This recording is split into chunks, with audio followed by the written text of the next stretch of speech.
Opening up the box office top 10 for this week is for its second week is Juice, the low budget indie street movie with impressive terms by Omar Epps, a newcomer at the time, and also a certain rapper you might have heard of, Tupac Shakur. It impressed me. Second week on the chart, it's got around 12 million, just over, which is pretty good for its budget, and it got 3 million in its second week on release. It's a rather edgy, fresh, entertaining, but also there's a message behind the film, and it's worth checking out overall. I wouldn't say it's a great film, but it's really a really solid time and effective in getting inside the lives of these youngsters and their sort of the issues they face. There's also a snazzy bit of DJing as the Epps character, enters competitions. Take a look at this.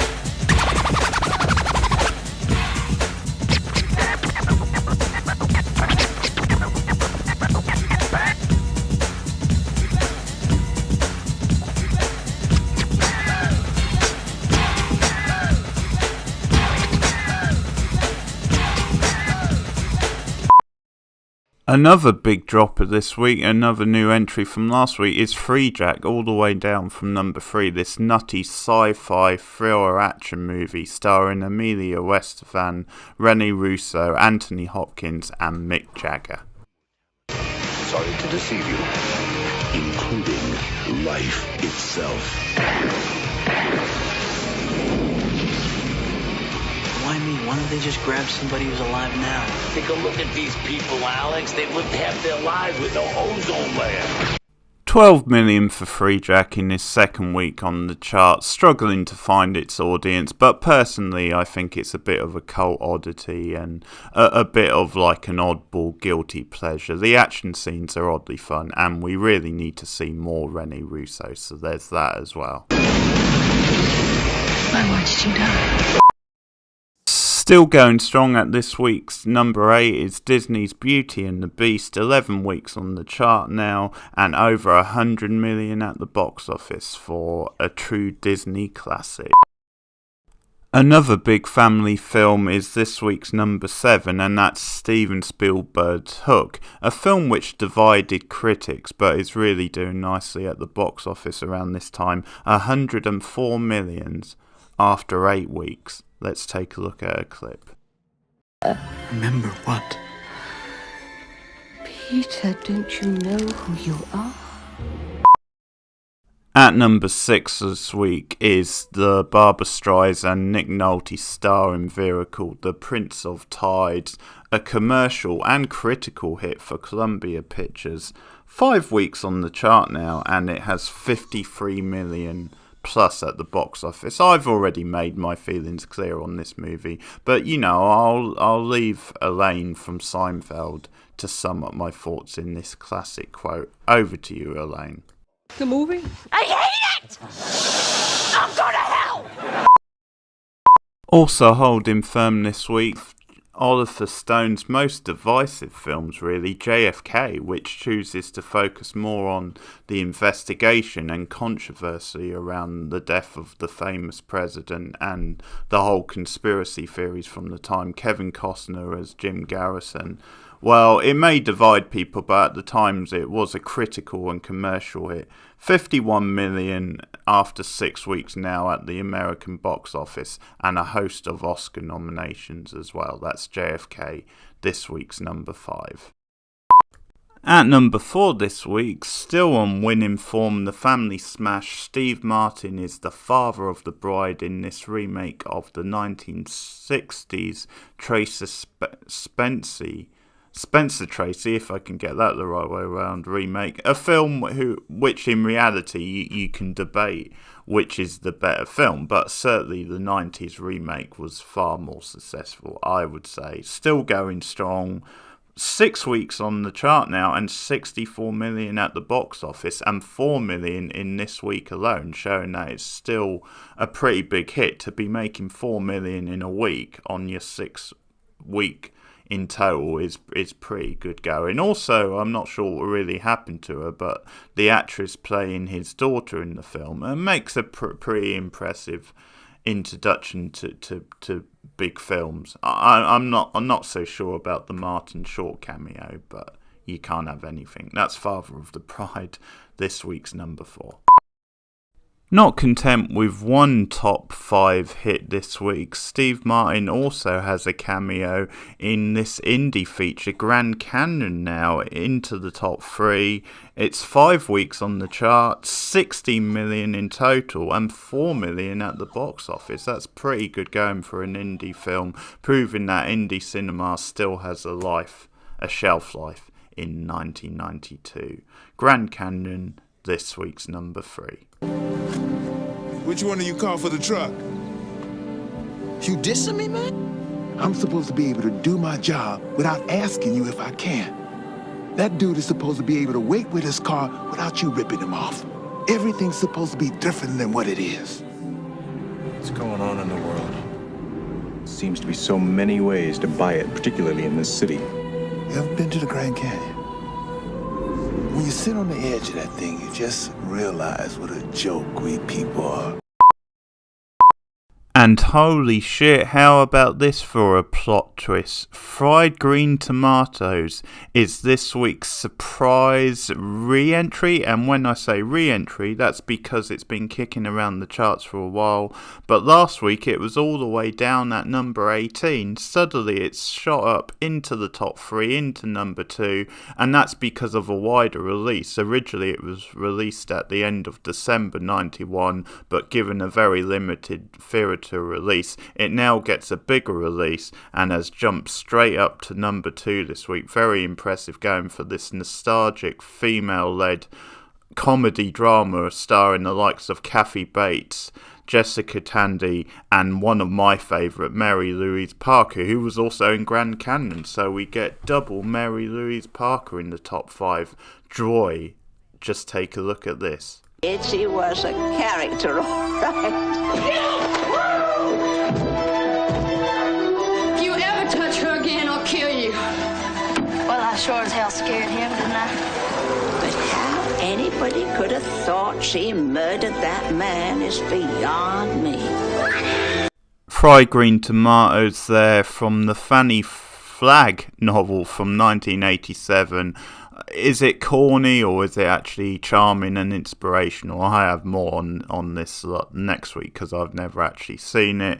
But I will say then it was up 603.7% this week from the previous week's business. So that is a massive jump. It was also nominated for a few Oscars and it won one for Best Score from Thomas Newman, always a reliable composer for this kind of film especially. So more on Fried Green Tomatoes next week in the rundown, because I'm pretty sure it will be still kicking around the top 10. It's an example of something that happened more back in the day where, you know, a movie would be released and didn't do so well initially, but then through whatever reason, through word of mouth, you know, got a bit extra praise and attention and actually became a hit. That's a good example. But before I move on to this week's number 1, let's take a look at some more classic Mary Louise Parker, if you don't mind. Turn it up, a little bit higher. Radio, turn it up, burn it up, so you know, radio. Exactly the right amount. Sunday with my band. You're gonna miss the Warner Fassbender Festival. All women count on you, Josh. We find you godlike. Why have I been dancing? Thanks for waiting. I was playing a little Nintendo. You want anything? Coke? Pepsi? Shrimp cocktail? No, but that's funny, Jay. It was your State Department. It's your State Department too, Amy. Yeah, a little more yours than mine. Yeah, every time you write a letter to the First Lady, she gets into gear because she feels guilty that she's not doing enough for women. She's not doing enough for women. What would you like? I'm glad you asked. Not half as glad as I am. The current draft of the document says only forced prostitution and not other types of prostitution is sexual exploitation. Yes. What about someone who answers an ad for an au pair and ends up working a 15-hour shift in a whorehouse where they're held hostage and can never pay off their debt? Yeah. That's not the worst case scenario. The worst case scenario was 5 days ago when 4 13-year-old Thai girls were found having hanged themselves in an abandoned house in Stony Crest Lane in Bethesda. Yeah. Not halfway around the world, Bethesda. There were sheets over the windows, triple locks on the doors, no phones, handcuffs hanging off the bedposts. For the price of a 4-slice toaster, their parents had sold them to work as babysitters. How is that not forced prostitution? I've got a whole floor full of lawyers who, in the last 2 years, 100,000 women, and by women, I'm including girls who should be playing with easy bake ovens, 100,000 in the last 2 years were brought here and forced to work as prostitutes. You know how many of these cases we've prosecuted? Not enough. 250? You guys are about to go to Vienna and make it harder, so yeah, I dropped the First Lady a note. Balloon animals. I'm sorry? They're balloon animals. I have nephews who like balloon animals, so I got someone to teach me. Are they abstract? I'm a beginner. The more toothless a treaty is, the more toothless it is. That's a permeating syllogism, to be sure. Hey, I'm not screwing around. The women's vote isn't just half your constituency, it's the entire margin of victory. Who else are you gonna vote for? I don't know, but in the meantime, I don't think you've appointed enough women to the federal bench, so... Amy. Yeah, we'll hold up your other nominations. They didn't burn my bras, Jay. In fact, I like my bras. I ring your bell when it's important. All right. Would you get back to me before the end of the day and let me know where we are? Yeah. Thank you.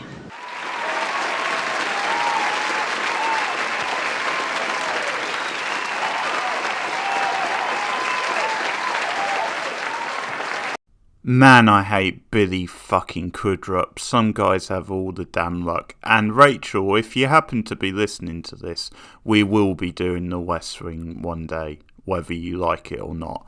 More on Mary Louise Parker and her various film talents next week. And for the third straight week, Curtis Hanson's psycho nanny thriller The Hand That Rocks the Cradle, with a star-making term for one Rebecca De Mornay, is at number 1. It ended at number 1 3 weeks ago. It stays at number 1 this week. 3 weeks on the chart, and a pretty solid, pretty healthy overall 34 million, considering Hanson at this point in Hollywood was a relatively unknown, and Rebecca De Mornay was also a newcomer and the rest of it. So doing pretty healthy business. Now you have to wonder just who the big contenders will be to knock it off its perch next week. Who does Hollywood and the filmmaking world have installed to try and dismantle Curtis Hanson and co next week? Let's take a look at some of these, shall we? Okay, so we have some movie called Hard Promises. I recognise Sissy Spacek. I think I might recognise the curly hair guy. That's about it. I know shit all about this movie. But Hard Promises could make the top 10. Then we have the most likely to make a dent in the top 10, which is some Michael Douglas historical romance weepy shiny through. What a generic title. And look at that poster. Boy, doesn't that movie look shit. But it probably stands the best chance of breaking the top 10, I would say. Then we had, look at this classic, Children of the Corn 2, baby. The Final Sacrifice. Yes, that's right. A franchise which had about 5-6 movies is called The Final Sacrifice, its second movie. For fuck's sake, talk about amateur hour. Then we have Wait for It. I enjoy that. I like that poster. I'm going to check this movie out this week. Okay, next up, College Kickboxers? What the fuck? Look at that Dolph Lundgren wannabe on that poster. Then, here we go, real classic. Deathstalker 4, Match of the Titan. Yep, a movie which will be threatening the top 80. Just knocking on that door, I can tell you that. And speaking of movies threatening the top 80, how about this classic, Axel? Who knows got something to say? Hammer!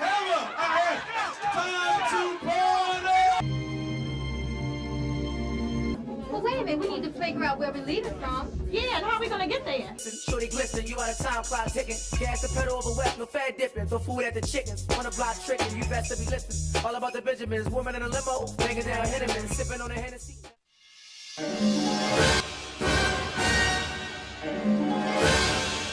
Yes! Let's just go find somebody's house so we can make a phone call, okay? I want to use your phone! I have to use your phone! I just want to use your phone! I just want to use your damn phone! Damn, no phone!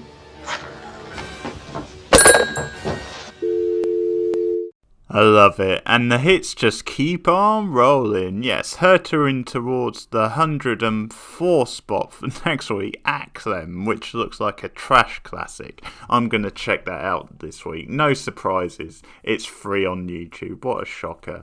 Alright, maybe things are a bit better today.